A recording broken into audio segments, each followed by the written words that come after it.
Welcome to cooking it simple. ഞാൻ Jessy. ഇന്ന് എത്തിയിട്ടുള്ളത് സ്പോട്ട് ഇഡ്ലിയുടെ റെസിപ്പി ആയിട്ടാണ്. നമ്മൾ സാധാരണ ഉണ്ടാക്കുന്ന ഇഡ്ലിനേക്കാളും വളരെ ഡിഫറെൻ്റ് ആയിട്ട് നല്ല ഈസി ആയിട്ട് നമുക്ക് രാവിലെയൊക്കെ ഉണ്ടാക്കിയിട്ട് കഴിക്കാൻ പറ്റിയ ഒരു ഇഡ്ലിയുടെ റെസിപ്പിയാണ്. അപ്പോൾ എല്ലാവരും തീർച്ചയായിട്ടും ഇതൊന്ന് ട്രൈ നോക്കുക. ഈ ഒരു ഇഡ്ലി എന്ന് പറഞ്ഞാൽ നമ്മൾ ആവിയിലല്ല വേവിക്കുന്നത്, ഇത് തവയിലാണ് ഉണ്ടാക്കുന്നത്. നമ്മുടെ ദോശക്കല്ല് ഞാൻ അടുപ്പത്ത് വെച്ച് ചൂടാക്കിയിട്ടുണ്ട്. അതിലേക്ക് കുറച്ച് ബട്ടർ ഇട്ട് കൊടുക്കുന്നുണ്ട്. ഇനി നമുക്കിതിലേക്ക് വേണ്ടത് ഒരു വലിയ ഉള്ളിയുടെ പകുതിയാണ്. അത് ഞാൻ ചെറിയ കഷ്ണങ്ങളാക്കിയിട്ട് നുറുക്കിയിട്ട് ഈ ബട്ടറിലേക്ക് ഇട്ടിട്ട് ഒന്ന് വഴറ്റിയെടുക്കുന്നുണ്ട്. ഒരു ലൈറ്റ് ബ്രൗൺ കളർ ആവുന്ന രീതിയിൽ ഇതൊന്ന് നന്നായിട്ട് വഴറ്റിയിട്ട് എടുക്കണം. സാധാരണ നമ്മൾ ഇഡ്ലി ബാറ്റർ ആവിയിൽ വെച്ച് വേവിച്ചിട്ടാണ് ഇഡ്ലി ഉണ്ടാക്കുന്നത്. പക്ഷേ ഇത് നല്ല ക്രിസ്പി ആയിട്ട് നല്ല മസാല ഫ്ലേവറോടുകൂടി നമ്മൾ അടുപ്പത്താണ് തവ വെച്ചിട്ട് അതിൻ്റെ മേലെയാണ് ചെയ്യുന്നത്. ഇനി ഇതിലേക്ക് നമുക്ക് കുറച്ച് ഇഞ്ചി വെളുത്തുള്ളി ചതച്ചത് കൂടെ ഇട്ട് കൊടുക്കാം. അതിൻ്റെ പച്ചമണം മാറുന്നത് വരെ ഇത് നന്നായിട്ട് ഈ ബട്ടറിൽ വഴറ്റിയെടുക്കാം.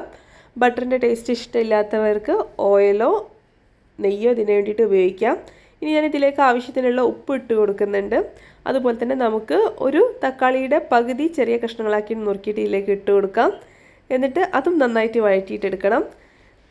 ഇനി ഇതിലേക്ക് ഞാൻ കുറച്ച് മല്ലിയില അരിഞ്ഞത് കൂടെ ഇട്ട് കൊടുക്കുന്നുണ്ട്. ഞാനിപ്പം ഇത് സാധാരണ ബേസിക് മസാല വെച്ചിട്ടാണ് ചെയ്യുന്നത്. ഇത് കറികളൊക്കെ വെച്ചിട്ട് ചെയ്യുന്നവരുണ്ട്, അതുപോലെ തന്നെ ചിക്കനും എഗ്ഗും ഒക്കെ വെച്ചിട്ട് ചെയ്യുന്നവരുണ്ട്. ഇതിപ്പം ബേസിക്കായിട്ട് നമുക്ക് എളുപ്പത്തിൽ രാവിലെ ചെയ്തെടുക്കാൻ പറ്റുന്ന ഒരു മസാലയാണ്.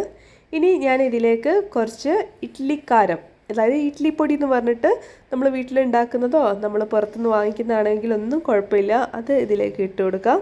അതൊക്കെ നിങ്ങൾക്ക് നിങ്ങളുടെ ഓരോരുത്തരുടെ ഇഷ്ടത്തിനനുസരിച്ച് ഫ്ലേവറിനനുസരിച്ച് ഇട്ട് കൊടുക്കാം. ആവശ്യത്തിനുള്ള മുളക് പൊടി ഇട്ട് കൊടുക്കുന്നുണ്ട്. കശ്മീരി ചില്ലി ആണെങ്കിൽ അത്രയും നല്ലത്. അപ്പം നല്ലൊരു കളറും നമ്മുടെ സ്പോട്ട് ഇഡ്ലിക്ക് കിട്ടും.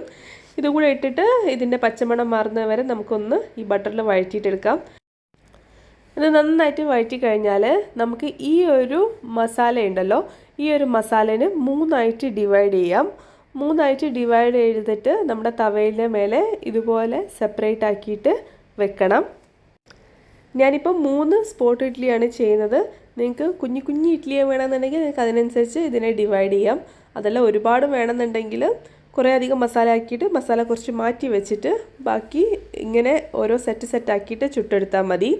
ഇങ്ങനെ 3 പോർഷനാക്കിയിട്ട് മാറ്റി വെച്ചതിന് ശേഷം ഒന്ന് ചെറുതായിട്ട് പ്രസ് ചെയ്ത് കൊടുക്കുക. ഈ സമയത്ത് ഫ്ലെയിം നല്ല ചെറുതാക്കിയിട്ട് വേണം വയ്ക്കാനായിട്ട്. ഇനി അതിൻ്റെ മുകളിലായിട്ട് ഇതുപോലെ നമ്മുടെ ഇഡ്ലി മാവ് ഒഴിച്ചു കൊടുക്കാം. നമ്മൾ സാധാരണ ആവിയിലൊക്കെ വേവിച്ചിട്ടെടുക്കുന്ന ഇഡ്ലിയുടെ സെയിം മാവ് തന്നെയാണ്. ഓരോ കോരി എടുത്തിട്ട് നമ്മൾ റെഡിയാക്കി വെച്ചിട്ടുള്ള മസാലയുടെ മുകളിലായിട്ട് ഒഴിച്ചു കൊടുക്കുക.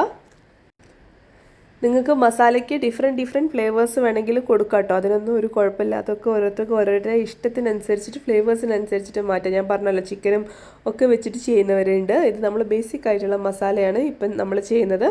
ഇപ്പോൾ ഇതാ ഞാൻ ഓരോ തവയായിട്ട് ഇതിൻ്റെ മേലെ ഒഴിച്ചു കൊടുത്തിട്ടുണ്ട്. ഇനി നമുക്ക് ഇത് അടച്ച് വെച്ചിട്ട് ചെറിയ ഫ്ലെയിമിലൊന്ന് വേവിച്ചിട്ടെടുക്കാം. ഫ്ലെയിം കൂട്ടി വയ്ക്കരുത്. ഫ്ലെയിം കൂട്ടി വെച്ച് കഴിഞ്ഞാൽ മസാല അടിയിൽ പിടിച്ചു പോകും. അപ്പോൾ അക്കാര്യം ശ്രദ്ധിക്കുക. അതുപോലെ ആവശ്യത്തിന് ഉള്ള ബട്ടർ ഇതിൻ്റെ അകത്ത് ഉണ്ടാവണം. ഇല്ലാന്നുണ്ടെങ്കിൽ നിങ്ങൾക്ക് ഈ ഒരു സമയത്ത് കുറച്ചും കൂടെ ബട്ടർ തവൻ്റെ മേലെ ആക്കി കൊടുക്കാവുന്നതാണ്. അടച്ച് വെച്ചിട്ട് ഒരു 3-4 മിനിറ്റ് വേവിച്ച് കഴിഞ്ഞാൽ നിങ്ങൾക്ക് ഇതുപോലെ ആയി കിട്ടും. ഇനി നമുക്ക് ഇത് മറിച്ചിട്ടിട്ട് മുകൾ ഭാഗം കൂടെ വേവിച്ചിട്ടെടുക്കാം. ഈ സമയത്ത് നിങ്ങൾ നോക്കിയാൽ കാണാൻ പറ്റും മസാലയൊക്കെ നന്നായിട്ട് നമ്മുടെ ഇഡ്ലിയുടെ മേലെ പറ്റി പിടിച്ചിട്ടുണ്ട്. ഇനി 2 സൈഡും അങ്ങോട്ടും ഇങ്ങോട്ടും ഒന്ന് മറിച്ചിട്ടിട്ട് ഒന്നുകൂടെ ഒന്ന് വേവിച്ചെടുത്ത് കഴിഞ്ഞാൽ നമ്മുടെ സ്പോട്ട് ഇഡ്ലി റെഡി ആയിട്ടുണ്ട്. ഇത് നിങ്ങൾക്ക് സാമ്പാറിൻ്റെ കൂടെയും ചട്നിയുടെ കൂടെയും ഒക്കെ സെർവ് ചെയ്യാവുന്നതാണ്. ഇനി ഒന്നും ഇല്ലെങ്കിലും കുഴപ്പമില്ല, ഇങ്ങനെ തന്നെ കഴിക്കാൻ നല്ല ടേസ്റ്റാണ്. അപ്പോൾ എല്ലാവരും തീർച്ചയായിട്ടും ഇതൊന്ന് ട്രൈ ചെയ്ത് നോക്കാം. നിങ്ങളെ ഫീഡ്ബാക്ക് അറിയിക്കുക. നിങ്ങൾ ഇതുവരെ സബ്സ്ക്രൈബ് ചെയ്യാത്ത ഒരാളാണെന്നുണ്ടെങ്കിൽ തീർച്ചയായിട്ടും ചാനൽ താഴെ ഒന്ന് സബ്സ്ക്രൈബ് ബട്ടൺ ക്ലിക്ക് ചെയ്തിട്ട് സബ്സ്ക്രൈബ് ചെയ്യുക. ബെല്ലൈക്കൺ ക്ലിക്ക് ചെയ്തിട്ട് ഓൾ എന്ന ഓപ്ഷൻ എടുക്കുക. അക്കാര്യം ആരും മറക്കരുത്. അപ്പോൾ നമുക്ക് പുതിയൊരു വീഡിയോ ആയിട്ട് കാണാം. അപ്പോഴേക്കും എല്ലാവരും ഇതൊന്ന് ട്രൈ നോക്കിയിട്ട് ഫീഡ്ബാക്ക് അറിയിക്കുക. എല്ലാവരും സേഫ് ആയിട്ടിരിക്കുക. Thank you for watching.